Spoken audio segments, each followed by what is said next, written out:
Hello mga ka-promote, simple lang ang vlog natin ngayong araw. Masaya dahil isang customer naman ang nagkaroon ng bagong soundbar at subwoofer para sa kanyang restaurant. Ikinarga ng ating bida sa babae at winesto na. Sinimulan ko ng buksan ang iyong ganday amin ang makita. Other promoters 5-second response, sarap sa mata, trompeta sa tenga. Si Umbak, si Jackie Chan, si Tamos nagsama-sama na. Wall bracket, remote, optical cord, user manual aking ipinakita. Ang serial pinicturan, sa resibo'y malagdaan. E pinesto ng dalawa, tunog ay mapakinggan. Sa soundbar tsaka sa booper.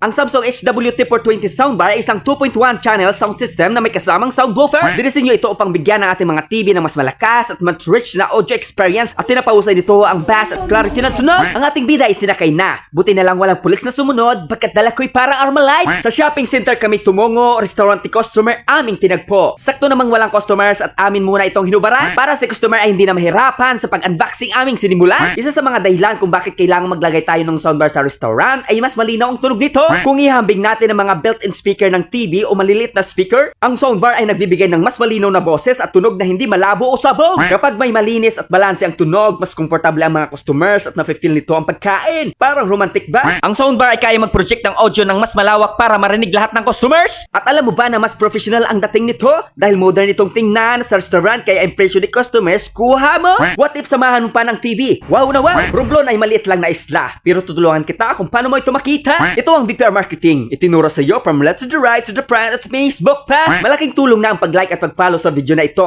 para mga tao sa Romblon ay ma-aware sa mga pinagsasabi ko. Maraming salamat mga ka-promote. Hanggang sa muli!